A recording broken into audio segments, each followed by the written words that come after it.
هي الحلقات تحفظني بآيات من القرآن، هي الحلقات تملأني بحب المصطفى العدنان، هي الحلقات تحفظني بآيات من القرآن، هي الحلقات تملأني بحب المصطفى العدنان، وأخلص نيتي دوما لرب واحد ديان بروح ملؤها طهر. Sure Tevbe tefsiri 85. ayeti başlayıp okuyumuz inşallah. Bismillah, elhamdülillah, ve salatu ve selamu ala Resulillah ve ala alihi ve sahbihi ve sellem.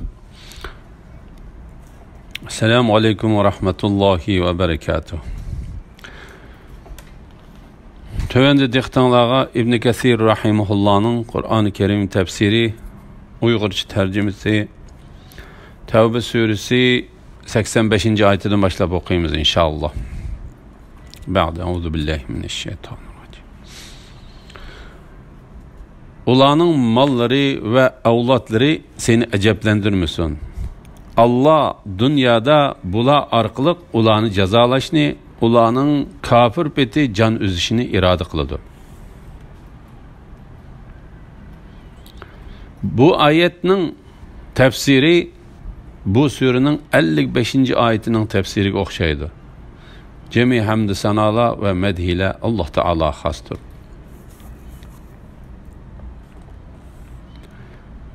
Birer sure nazil kılınıp Allah'a iman etinglar ve Allah'ın peygamberi bilen birle cihat kılınlar deyilse, ulanın arasındaki maldarlar senden gazattan kılıp kılışka ruhsat soraydı.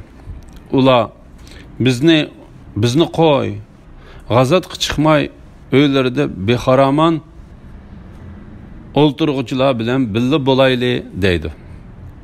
Ula öylerde kalgıcılar, yani ayallar, keseller ve acizler bilen birle bolışka razı oldu. Ulanın dilleri peçetlendi.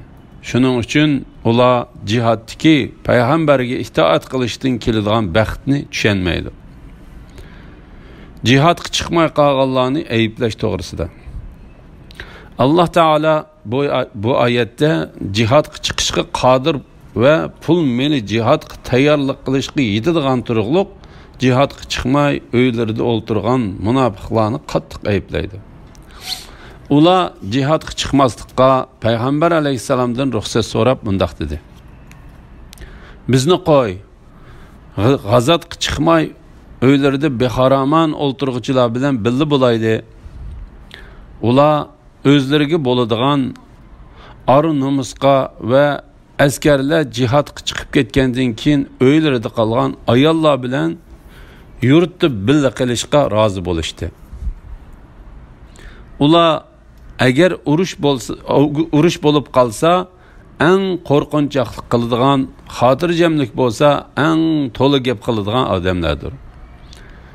Allah Teala ular haqida yana bir oyatda mundaq degan.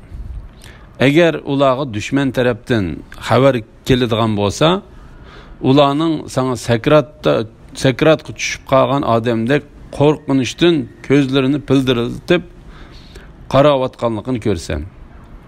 Qo'rqinish ketganda ular pul malga och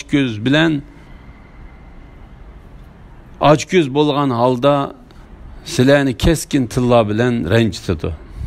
Ya'ni tinchlik chaqda ularning tillari so'zlashdan hayli ittiklashib sizlarni ranjitadi. Urush bo'lganda ular eng qo'rqinchaqlik qiladi. Allah Teala yana bir oyatda mundaq degan. Mu'minlar cihatni talab qilish yuzidan nemishqi cihat amr qilingan biror sura nozil qilinmadi deydi. Cihat zikr qilingan aniq sura nozil qilinganda dillarda kesal bala, ya'ni munofiqlarning sana o'lim oldida o'limdan qo'rqib aylanib ketgan odamdek qarayotganligini ko'rsan. Ey Muhammad sallallohu alayhi vasallam, ularning sana itoat qilishi va chiroyli so'z qilishi ular uchun albatta yaxshi edi. Urush qaror qilingan chaqda ular Allohga sodiq bo'lishsa, albatta ular uchun yaxshi edi. ularning dillari pechetlendi. Yani ularning jihadga chiqishdan boshqa tortqanligi va jihadga chiqishdan bosh tortganligi ve Peygamber aleyhisselam bilen billa Allah yolunda jihadga chiqmaganligi sebebinden ularning dillari pechetlendi. Shuning uchun ular jihaddagi payg'ambarga itoat qilishdan keladigan baxtni tushunmaydi. Ya'ni ular o'zlariga nimadan foyda keladiganligini va o'zlarining shu narsani qilishi kerakligini, o'zlariga nimadan ziyon keladiganligini va o'zlarining shu narsadan yiroqlashish kerakligini tushunmaydi.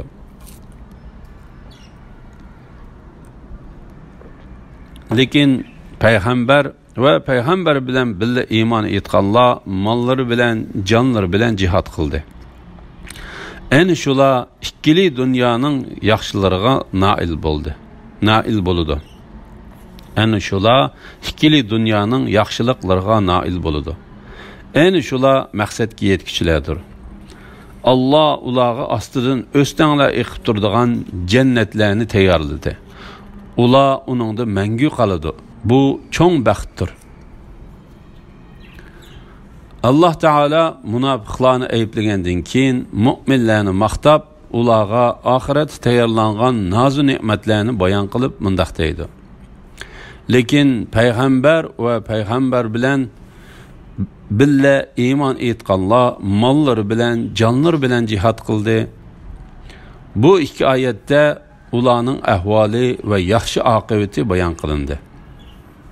En şula ikkila dünyanın yaxşılıklarına nail buludu. Yani ahirette Firdevs cennetlerinde ve âli mertebelerde buludu.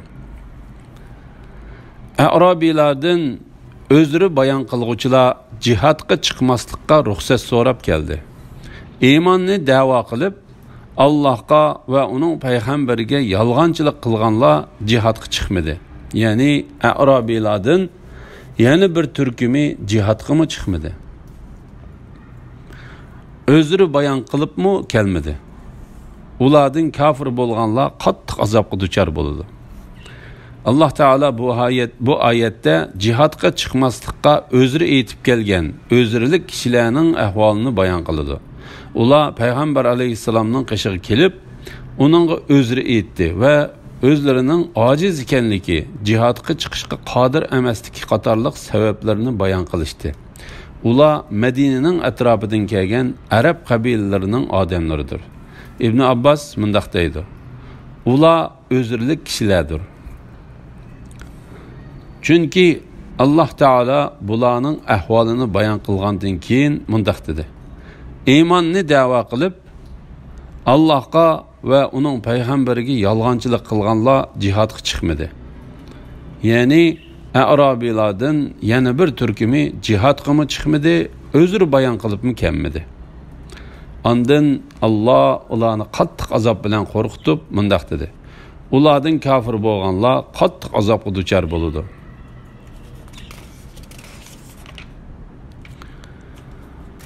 Acizlar, yani yaşangan boğaylar, keseller, jihadga chiqishga xarajat topolmaganlar, Allah ve Allah'ın peygamberiga sodiq bo'lsalar, jihadga chiqmasa gunoh bo'lmaydi. Yaxshi ish qilguvchilarni ayblashga yo'l yo'qdir. Allah mag'firat qilguvchidir, nihoyatda mehribondir. Yana mundaq kishilarni ayblashga yo'l yo'qdir.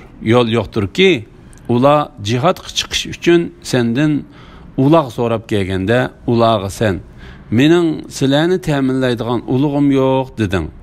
Ular jihadga chiqishga sarf qiladigan narsa topolmaganliklari uchun g'amkin ko'zlaridan yosh to'kkan holda qaytishdi. O'zlari boy turib jihadga chiqmaslikka ruxsat so'raganlar ayblanish kerak. Ular jihadga chiqmagan ayollar, kesallar, ojizlar bilan birga bo'lishga rozi bo'ldi. Allah ularning dillarini pechetlayapti. Shuning uchun ular Allohning amrini bilmaydi. Jihad qatnaşmaslıqning şeriatda belgilangan özürlerining bayoni. Allah Teala bu ayette cihatga chiqmay uylarida o'ltirsimu gunoh bo'lmaydigan o'zirlik kishilarning turlarini bayon qiladi. Ulardan biri ojiz odamdir. Uning badaniga tabiiy ojizlik yetgan bo'lib, u bu ojizlikdan xoli bo'la olmaydi. Mundaq odam jihatda dushman bilan urush qilish kuchiga ega emas. Shundaqla qorg'u, to'kur va buningga o'xshagan meyib odamlarmi ojizlar qatoriga kirdi. Şuna Allah Teala bu ayetni acizlarni oldida bayon qilish bilan boshladi. Ulardan yana biri kesel odamlardir. Kesel odam badanida vaqtliq paydo bo'lgan kasalning sababi bilan Alloh yo'lida jihodga chiqishdan ojiz kelib qoladi. Ulardan yana biri kambag'al odam bo'lib, u urush tayyorligini qilishga iqtisodiy jihatdan qodir bo'la olmaydi.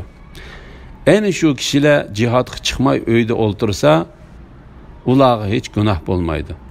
Ular jihodga chiqmagan vaqtda bir-biriga nasihat qilishi, odamlarni qo'rqitib jihod irodasini sundirmay, ularga qo'lidan kelishicha yaxshilik qilish kerak. Shuning uchun Alloh mundaq deydi: yaxshi ish qilguvchilarni ayblashga yo'l yo'qdir. Alloh mag'firat qilguvchidir, nihoyat mehribondir. Avzai mundaq deydi: odamlar suv talab qilish namozini o'qishga chiqdi. Bilal ibn Sa'id odamlar orasida o'rnidan turib Alloh taologa hamd sano etdi. Ondan jamoat sizlar gunoh qilganliklaringizni e'tirof qilasizlar, shundaqmi dedi. Ular shundaq deb bo'lib, ey Alloh, biz gunohkormiz deyishdi. Bilal: ey Alloh, biz haqiqatan sening yaxshi ish qilguvchilarni ayblashga yo'l yo'qdir deganligini angladik. Ey Alloh, biz o'zimizning gunohkor ekanligimizni e'tirof qildik. Bizga mag'firat qilgin, bizga marhamat qilib yomg'ir yog'dirib bergin dedi. U qo'lini ko'tarib duo qildi. Odamlarmi uningga ergishib qo'llarini ko'tardi. Shuning bilan ularning ehtiyojini qondirg'idek yomg'ir yog'di. Avfi ibn Abbasning bu oyat haqida mundaq deganligini rivoyat qiladi. Shu vaqtda payg'ambar alayhisalom odamlarni o'zi bilan birga g'azotga chiqishga buyurdi. Uning sahobalaridan Abdullah ibn Mug'affal Muzani o'z ichiga olgan bir guruh kishilar uning qishig'iga kelib, ey Allohning payg'ambari, bizning jihodga minib chiqishimiz uchun ot uloq bergin dedi. Payg'ambar alayhisalom ularga: men sizlarni mindirib qo'ygidek ot uloq topolmayman dedi. Ular yig'izar qilishgan holda qaytib ketishdi. Ularning jihad sarf qildigan pul mol, minadigan ot uloq topolmay jihodga chiqmaganligi ularga qattiq ig'ir kelgan edi. Ularning Allah Teala'ga ve onun peygamberiga bo'lgan muhabbatini ve hirsmenlikini bilgenlik için ularning özrüsünü qabul qilib, Qur'onda acizlar degan yerden ular Allah'ның emrini bilmaydi degan yergichilik ayetlerini nazil qildi. Yani mundaq kishilarni ayblashga yo'l yo'qdir ki, ular jihodga chiqish uchun sendan uloq so'rab kelganda, ularga sen mening sizlarni ta'minlaydigan uloqlarim yo'q deding.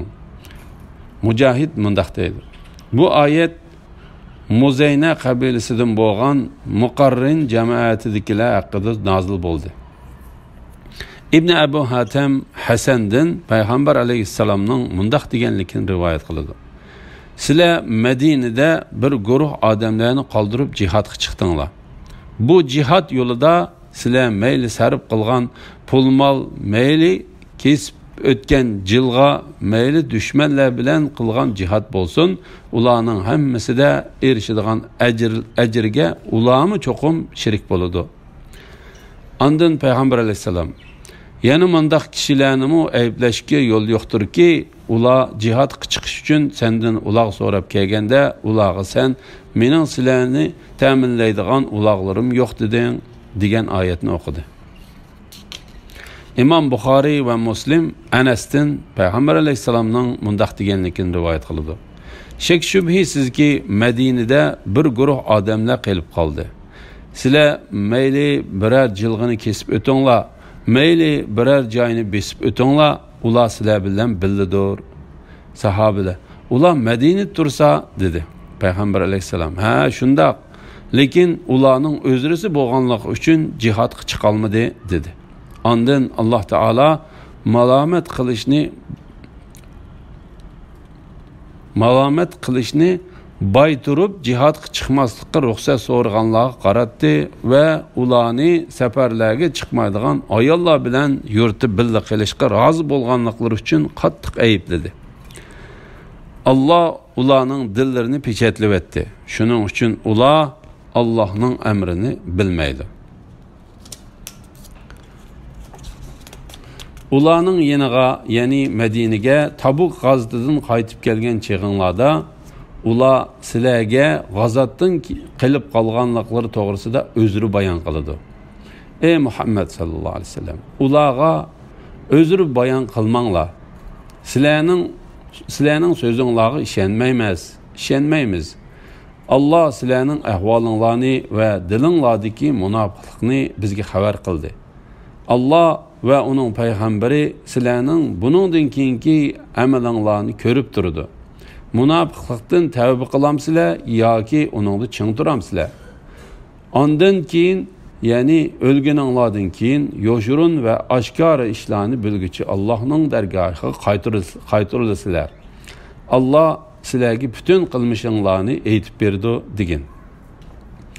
Ular, ya'ni munofiqlarning yeniga qaytib barganinglarda ular sizlarning ularni ayiblamasliginglar uchun yolg'on o'zirlar bayon qilib Alloh bilan qasam qiladi. Ulardan yuz o'ringlar, ya'ni ular bilan so'zlashmanglar va salomlashmanglar. Ular haqiqatan nejisdir. Qilmishlarining jazosi uchun ularning boradigan joyi jahannamdir. Sizlarning roziliqinglarga erishish uchun ular sizlarga qasam ichib berdi. Sizlar ulardan rozi bo'lsanglar, bu ularga foyda bermaydi. Chunki Alloh fosiq qavmdan rozi bo'lmaydi. Munofiqlarning hilm fikrini bayon qilish to'g'risida Allah Teala bu ayette munofiqlarning ahvolidan xabar qilib, musulmonlar Tabuk g'azatidan Madinaga qaytib kelgan chaqda munofiqlarning jihodga birga chiqmaganliklari uchun ulardan o'zir tilaydiganligini bayon qildi. Ey Muhammad sallallohu alayhi vasallam, ularga o'zir bayon qilmanglar. Sizlarning o'zringlarga ishonmaymiz. Alloh sizlarning ahvolinglarni ve dilinglardagi munofiqlikni bizga xabar qildi. Yani Allah bizga sizlarning ahvolinglarni aniq bildirdi. Allah ve uning payg'ambari sizlarning buningdan keyingi amalinglarni ko'rib turdi. Munofiqlikdan tavba qilamsizlar yoki uningda ching turamsizlar?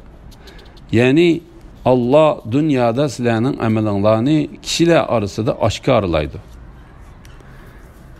Ondan keyin, ya'ni o'lganinglardan keyin yoshurun ve oshkor ishlarni bilguchi Allohning dargohiga qaytarilasizlar.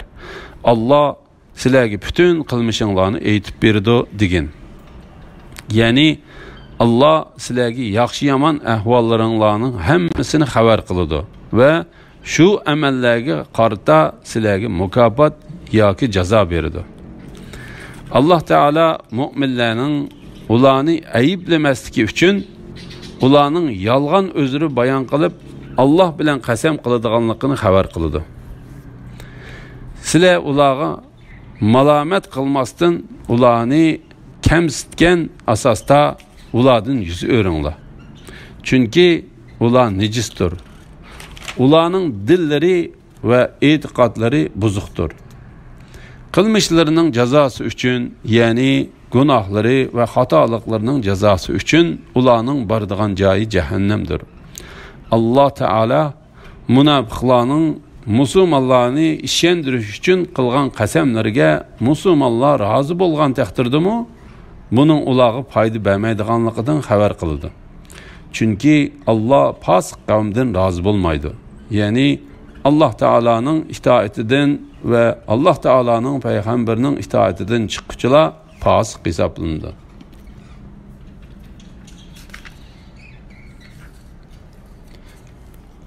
A'robilarning kufri va munofiqligi texmi ziyodadir.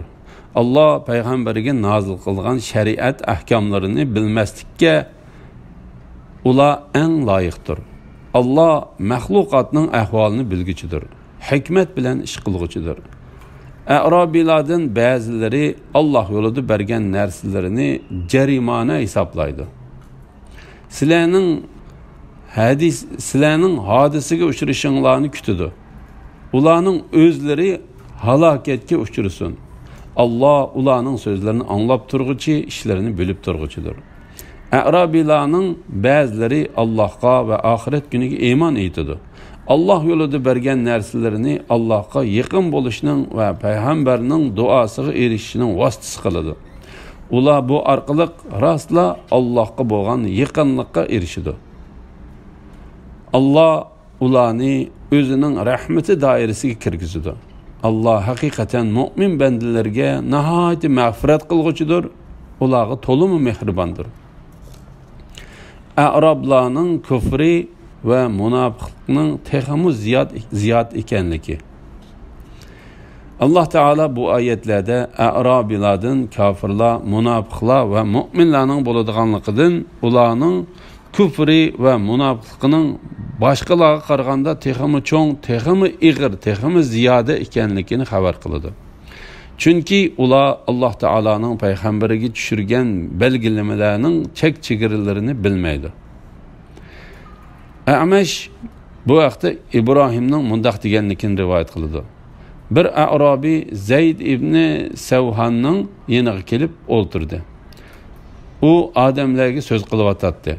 Uning qo'li Nahavand urushida meyib bo'lib qolgan edi. A'robi: Allohning nomi bilan qasamki, sening so'zing haqiqatan meni maftun qilib oldi. Biroq qo'ling haqiqatan meni gumonlantirib qo'ydi dedi. Zayd: Mening qo'lim seni nima ish gumonlantirib qo'ydi? U sol qo'l tursa dedi. A'robi: Allohning nomi bilan qasamki, o'ng qo'l kesilamdi yoki so'l qo'l kesilamdi? Men buni bilmayman dedi. Zayd ibn Savhan: Alloh a'robilarning kufri va munofiqligi texmi ziyodadir. Alloh payg'ambariga nozil qilgan shariat ahkomlarini bilmaslikka ular eng loyiqdir. Alloh mahluqotning ahvolini bilguchidir, hikmat bilan ish qilguchidir deb to'liq rost aytgan ekan dedi. Imom Ahmad ibn Abbosdan payg'ambar alayhisalomning mundaq deganligini rivoyat qiladi. Kim sahroda o'ltiraqlashsa, qo'pol va to'ng mijoz bo'lib qoladi. Kim ovchilikqa berilib ketsa, g'ofillikda qoladi. Kim podshohga yaqinlashsa, dinda fitnaga qoladi. Bu hadisni Imom Abu Davud, Tirmizi va Nasai'lar rivoyat qilgan. Bir a'robi payg'ambar alayhisalomga bir narsani hadiya qilib, ondan payg'ambar alayhisalomdan u hadiyasining o'rniga necha hassa ortiq narsa olgandan keyinla rozi bo'lgan edi. Shu chaqda payg'ambar alayhisalom: "Men haqiqatan Qurayshlar yoki Saqafiyliklar yoki Ansorilar va yoki Davsiyliklardan boshqa hech kimdan hadiya qabul qilmaslikka niyat qildim" degan edi. Chunki hadisda tilga ilingan kishilar shaharlarda, ya'ni Makka, Toif, Madinada va Yamanda o'ltiraqlashgan kishilardir. A'robiylar bo'lsa mijoz qo'pol va to'ng kishilardir. Alloh mahluqotning ahvolini bilguchidir, hikmat bilan ish qilguchidir. Ya'ni Alloh kimning iymonga va ilmga haqliq kishi ekanligini obdan bilguchidir. Bendiler arasida ilim bilan nodonlikni, iymon bilan kufrni va munofiqlikni taqsim qilishda hikmat bilan ish qilguchidir. Allah ishlarni oldin ola bilganligi va hikmat bilan ish qilganligi uchun qilgan ishlaridan so'ralmaydi. Allah A'robilardan mundaq kishilarning barligini xabar qiladi. Ulardan ba'zilari Allah yo'lida bergan narsalarini jarimona hisoblaydi. Sizlarning hodisiga uchrashinglarni kutadi. Ya'ni sizlarning baloy ofatlarga uchrashinglarni kutadi. Ularning o'zlari halokatga uchrasin. Ya'ni ish ularning kutganining dal aksichi bo'lib, baloy ofat ularning o'ziga yanidi. Allah ularning so'zlarini anglab turguchi, ya'ni Allah bandalarining duolarini anglab turguchidir. Kimning g'alabiga, kimning mag'lubiyatga tegishli ekanligini bilib turguchidir. A'robilarning ba'zilari Allohga va oxirat kuniga iymon etadi. Allah yo'lida bergan narsalarini Allohga yaqin bo'lishning va payg'ambarning duosiga erishishning vositasi qiladi. Mana bu xildagi A'robilarni maqtashga arziydi. Ular Allah yo'lida sarf qilgan narsalarini Allah Taologa yaqinlashishning vositasi qiladi. Ular bu orqali payg'ambar alayhissalomning o'zlariga barakat bilan duo qilishini tilaydi. Ular bu orqali rostla Allohga bo'lgan yaqinlikka erishidi. Allah ularni o'zining rahmati doirasiga kirgizadi. Allah haqiqatan mu'min bandalarga nihoyatda mag'firat qilguchidir, ularga to'limi mehribondir. Alhamdulillah. Allah şükürler olsun. Yuqorida Tavba suresi tafsiridan 99-oyatgacha angladinglar. Oxirini keyin qitimliq o'qishimiz davomlashtiramiz inshaalloh. Va sallallohu ala Muhammad va ala alihi va sahbihi ajma'in. Assalomu alaykum va rahmatullohi va barakatuh.